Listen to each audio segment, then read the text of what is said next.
안녕하십니까. 설교를 들으시는 모든 분들께 하나님의 은혜가 충만하시길 기원합니다. 아멘. 성경 통독 프로젝트 세 번째 시간 내위기 설교를 하겠습니다. 성경 통독을 위한 프로젝트 설교입니다. 목차를 보면 성경의 파노라마, 내위기 개관, 내위기 내용 분석, 포인트 체크, 원포인트 설교, 적용, 내위기 교훈, 에필로그. 성경의 파노라마를 보겠습니다. 창조에서 시내산까지의 전체적인 맥락을 살펴보는 것입니다. 모세 오경 중에서 세 번째 책인 내위기를 읽기에 앞서 그동안 지나왔던 창조에서 시내산까지의 대략적인 포인트를 체크해 보면 천지 창조, 인간 창조, 에덴 동산, 아담의 범죄, 에덴 동산에서 쫓겨나고 그 후에 홍수 때 노아의 방주를 통해서 구원받는 장면이 나오고요. 바벨탑 사건을 통해서 민족들이 흩어진 장면이 있습니다. 아브라함을 선택하고 아브라함의 아들 이삭, 야곱, 요셉을 통해서 야곱과 그 가족들이 애굽으로 이주합니다. 애굽에서 400년을 보냈는데 이스라엘 백성의 신음소리를 듣고 하나님께서 모세를 택하셔서 모세가 광야에서 훈련받고 이스라엘 백성들을 구원하는 출애굽 사건을 이끕니다. 그리고 모세의 인도에 따라서 홍해를 건너고 광야를 지나 시내산에 도착하고 모세가 시내산에 올라가 하나님의 율법을 수여받고 성막을 건립하는 데까지 전체적인 맥락입니다. 하나님의 언약적인 맥락에서 한번 살펴보도록 하겠습니다. 하나님의 언약적인 맥락을 보면 하나님은 아담에게 동산 모든 나무의 실과는 네가 이물을 먹되 선악을 알게 하는 나무의 실과는 먹지 말라. 내가 먹는 날에는 반드시 죽으리라. 창세기 2장에 기록되어 있습니다. 하나님은 노아에게도 방주를 짓고 내 가족과 혈육 있는 모든 생물을 각기 암수 한 쌍씩 방주로 끌어들여 너와 함께 생명을 보존하게 하라. 이렇게 명령하신 것이 있습니다. 또 아브라함에게도 너의 고향과 친척과 아버지의 집을 떠나 내가 내게 보여줄 땅으로 가라. 내가 너로 큰 민족을 이루고 내게 복을 주어 내 이름을 창대케 하리니 너는 복이 될지라. 이런 언약을 하는 기록이 있습니다. 모세에게는 하나님께서 세계가 다 내게 속하였나니 너희가 내 말을 잘 듣고 내 언약을 지키면 너희는 모든 민족 중에서 내 소유가 되겠고 너희가 내게 대하여 제사장 나라가 되며 거룩한 백성이 되리라. 이런 약속을 하시는 것을 볼 수 있습니다. 아멘. 내위기 개관을 해보겠습니다. 내위기 저자는 모세입니다. 모세가 기록한 모세오경, 창세기, 출애굽기, 내위기, 민수기, 신명기 중에서 세 번째 책으로 내위기는 전체 27장으로 구조는 제사법, 절기법, 정결법, 성결유지법 등으로 기록되어 있습니다. 1장에서 7장은 제사에 필요한 제사의 종류, 제물, 제사법에 대한 명령입니다. 8장부터 10장은 제물을 하나님께 바칠 제사장에 대한 설명입니다. 11장부터 17장은 하나님의 거룩한 백성의 거룩한 삶, 정결에 대한 명령입니다. 18장에서 27장은 이웃과의 관계에서 거룩한 삶을 살도록 성결을 유지하는 법에 대한 설명이 기록되어 있습니다. 내위기 내용을 분석해 보겠습니다. 내위기 전체적인 맥락은 하나님의 선민이 된 이스라엘 백성들이 하나님과 바른 관계를 유지하기 위해 요구되는 제사 및 일상생활에서의 각종 규례들이 기록되어 있습니다. 1장에서 7장은 5대 기본 제사 규례를 기록하고 있습니다.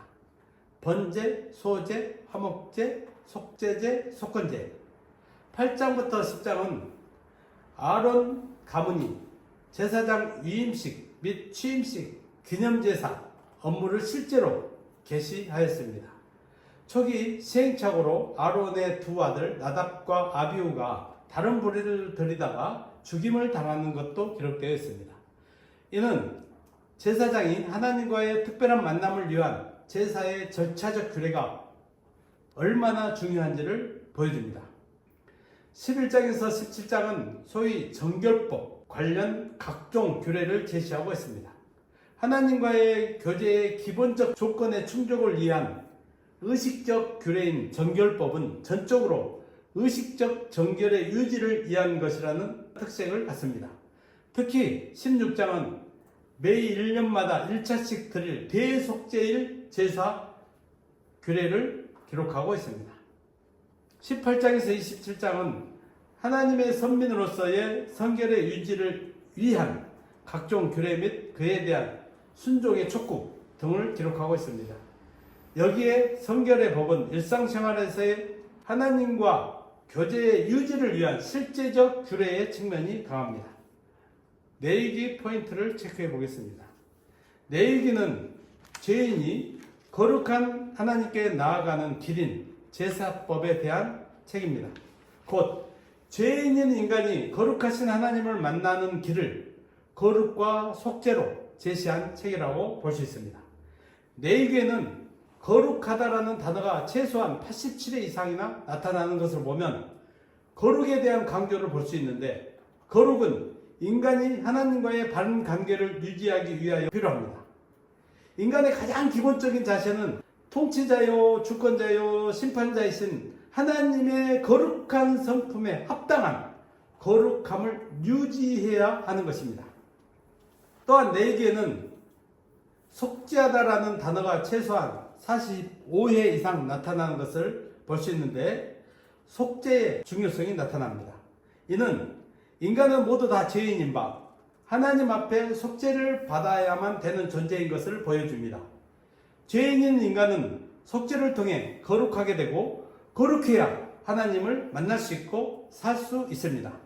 즉, 인간은 자신의 죄를 누군가가 대신 치러주어 속죄를 해야만 하나님뿐만 아니라 세상과의 바른 관계를 회복하고 또 유지할 수 있음을 보여줍니다.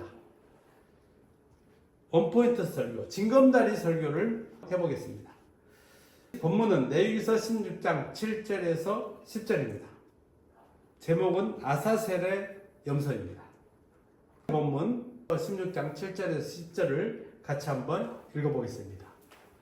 또 그 두 염소를 가지고 회막문 여호와 앞에 두고 두 염소를 위하여 제비 뽑되 한 제비는 여호와를 위하고 한 제비는 아사셀을 위하여 할지며, 아론은 여호와를 위하여 제비 뽑은 염소를 속죄제로 드리고 아사셀을 위하여 제비 뽑은 염소는 산채로 여호와 앞에 두었다가 그것으로 속죄하고 아사셀을 위하여 광야로 보낼지니라. 아멘. 설교 본문의 맥락을 보겠습니다. 레위기 16장은 이스라엘 민족의 죄를 속죄하는 대속죄일에 관한 설명입니다. 대속죄일은 이스라엘 민족 전체의 죄를 대속하기 위해서 매년 7월 11일에 한 번만 드리는 제사입니다. 대제사장도 이때 한 번만 지성소에 들어가서 속죄할 수 있습니다. 16장에 나오는 규례는 세 부분으로 나누어 볼 수 있습니다.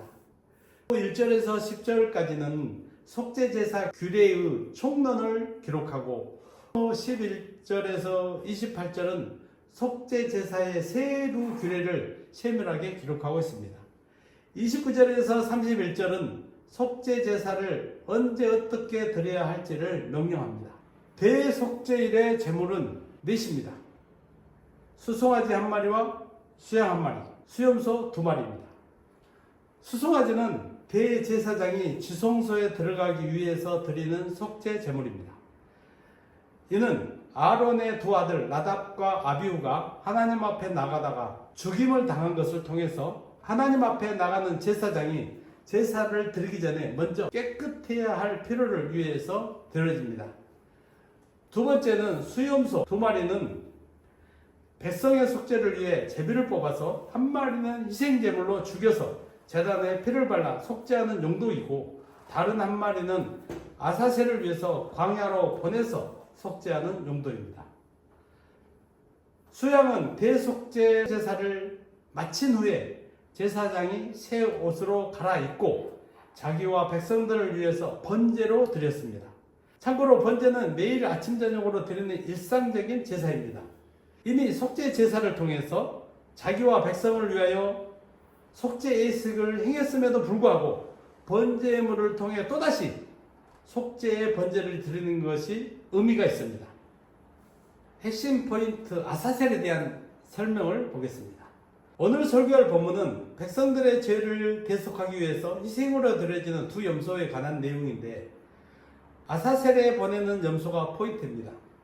아사셀을 위해서 보내는 것에 관해서는 성경 원어를 분석한 학자들에 따라서 세 가지의 견해가 있습니다. 첫째는 히브리어 원어를 아사셀이 광야로 떠나는 염소다, 이렇게 분석을 합니다. 반론은 염소가 혼자 스스로 떠나는 게 아니기 때문에 광야로 떠나는 염소라는 해석이 거부됩니다. 둘째는 거친 땅이라는 의미의 낱말에서 나온 말이라고 해석을 해서 바위투성이 낭떠러진 땅으로 보내서 그곳에서 죽는 것으로 이스라엘의 죄를 완전히 멸하는 상징적인 행동으로 보고, 이 견해를 그리스도의 대속적 죽음의 행위를 예표하는 것으로 보고 대부분이 채택합니다.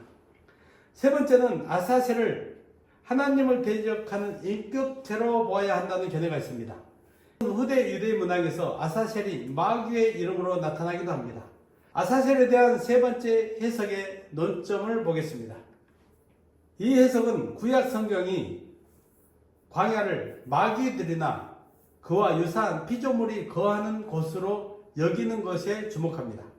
그런데 아사셀을 마귀로 해석하면 그에게 예물을 드리는 것으로 성경은 마귀에게 어떤 경을 표하는 것도 금지되어 있어서 아사셀을 마귀로 해석하는 것에 반대하는 견해가 주류입니다. 그렇지만 아사셀이 사단이라고 주장하는 학자들은 아사셀을 위하여 보내는 수염소가 희생으로 드려졌다는 언급이 없기 때문에 마귀에게 예물을 드리는 것이 아니며, 단지 아사셀 염소를 광야로 보내는 것은 이스라엘의 죄를 죄의 본래 주인인 사탄에게 돌려주는 행위로 해석합니다. 적용을 보겠습니다. 아사셀의 염소에 대한 성경의 기록은 이스라엘의 모든 죄를 짊어진 수염소 한 마리가 광야로 보내지는 것입니다. 추론으로 죄짐을 진 수염소가 광야에 나가서 낭떠러지에서 떨어져 죽는 것으로 끝이다. 아니다. 죄를 짊어져서 죄의 값으로 죄의 주인인 사단에게 붙들려서 광야에서 고통을 당하는 것이다. 그러다 죽는다. 우리의 생각은 전자인 낭떠러지에서 떨어져 죽는 것이 편합니다. 그냥 죽을 거라면 쉽게 죽는 게 낫죠. 그걸 선호하죠. 근데 얼마 동안이라도 사탄에게 붙들려서 고통스럽게 사는 것은 누구도 원치 않고 받아들이기가 불편한 것이 사실입니다. 우리는 하나님의 은혜로 공중 것에 잡은 사단에게서 구원받고 하나님의 은혜로 영생의 삶을 삽니다. 그렇지만 구원받은 성도라고 해도 고통이 없는 건 아니고 고통이 있는데, 이 고통이 하나님으로부터 왔다고 볼 수는 없죠. 사단이 주는 고통이라고 봐야 되는데, 그 고통은 죄의 보응으로 주어진다, 이렇게 볼 수 있습니다. 사단의 존재를 인정하는 성도는 고난이 닥쳤을 때 자신을 성찰하고 하나님 앞에 자기의 죄를 회개하고 경건한 삶을 살면서 하나님의 은혜와 도우심을 구하며 기도하게 됩니다. 하나님은 그렇게 기도하는 기도를 듣고 기꺼이 은혜를 베푸셔서 그 고난 가운데서 구원해 주십니다. 하나 더, 수양의 번제를 드리는 것에 대해서 적용해 보겠습니다. 속죄제 이후에 드리는 번제는 하나님께서 새롭게 회복해 주신 정결함과 성막의 정결함이 자신들의 죄로 인해 다시 더럽혀지지 않도록 하기 위한 것입니다. 대속죄를 통해 정함을 받은 후에라도 끊임없이 번제를 드리는 자세로 매일매일 계속해서 하나님의 말씀과 기도로 자신을 하나님께 드리는 것이 성도들에게 필요하다는 것을 보여주고 있습니다. 마태복음 12장 43절에서 45절을 보면 자신에게서 귀신이 쫓겨난 후에라도 하나님을 주인으로 모시지 않고 죄의 자신을 방치해 두면 후에는 악한 영에게 더 심하게 사로잡혀 나중 형편이 이전보다 더욱 심하게 되는 것을 볼 수 있습니다. 그러므로 성도는 우리의 죄를 대속하시고 구원자 되신 예수님을 의지하고 날마다 속죄의 은혜를 구하고 받는 믿음으로 감사하며 살아야 합니다. 아멘. 레위기의 교훈을 보겠습니다. 레위기는 죄인이 하나님께 나아가는 길인 제사법을 제시한 책입니다. 제사법은 요즘 말로 예배법이라고 할 수 있습니다. 예배란 한마디로 하나님과 인간이 만나는 것인데 이 법을 예수님이 완전하게 완성해 주셨습니다. 레위기의 첫 번째 기록은 제사의 종류와 제물의 목록을 기록했는데 하나님을 만나려면 반드시 구별된 흠없는 제물이 필요합니다. 예수님이 거룩하고 완전한 제물이 되어 주셔서 오늘날의 예배에는 제물이 필요 없게 되었습니다. 오직 예수의 이름으로 하나님께 예배를 드립니다. 두 번째는 제사에는 반드시 백성을 대신하는 거룩한 제사장이 필요했습니다. 제사장이 거룩하게 하나님께 나아가기 위해 준비하고 실천해야 될 내용에 대하여 기록되어 있습니다. 제사장이 거룩하게 법대로 제사하지 않으면 하나님 앞에 나아가다가 죽은 아론의 두 아들 나답과 아비후와 같이 죽임을 당할 수도 있습니다. 그런데 예수님은 거룩하고 완전한 영원한 제사장이십니다. 거룩하신 예수님이 우리를 위해서 하나님께 영원한 제사장이자 중보자가 되어주시고 계십니다. 우리는 예수의 이름을 가지고 언제나 어디서나 하나님께 나아갈 수 있는 은혜를 받았습니다. 아멘. 레위기에 기록된 모든 속죄의 피해 요구는 하나님과 세상과의 바른 관계의 회복과 유지를 위해 꼭 필요한 속죄의 희생을 신약시대에 이르러 우리 주 예수 그리스도께서 골고다 십자가상의 구속순환으로 영단번에 완전히 충족시켜 주셨음을 보여줍니다. 아멘. 따라서 신약시대에 우리에게 레위기에 두렵고 철저한 규정들은 그리스도 예수께서 우리를 위하여 치르신 속죄사역의 은혜가 얼마나 크고 중대한 것인지를 증언하는 것으로서 오히려 우리의 기쁨과 감사를 증폭시켜주고 있습니다. 아멘. 에필로그. 레위기는 출애굽기 후반부터 율법에 대한 내용이 이어져서 읽기가 쉽지 않습니다. 또 제사법이나 정결법이 오늘날 우리의 삶과는 거리가 멀어서 읽기가 어려운 것이 사실입니다. 레위기 분량은 모세 5경의 다른 책들보다 비교적 짧아서 맥락을 잡고 읽으면 어렵지 않게 읽을 수 있습니다. 전체 27장 45쪽 정도로 한 번 읽는데 1시간 30분 정도 걸립니다. 레위기를 읽으면서 우리 죄를 대속해 주시기 위하여 제물이 되시고 제사장이 되어주시고 지금도 중보자가 되어주시는 예수님의 은혜가 충만하게 임하여 기쁨과 감사가 넘치는 영생의 삶을 사시기를 간절히 축원합니다. 아멘. 아멘.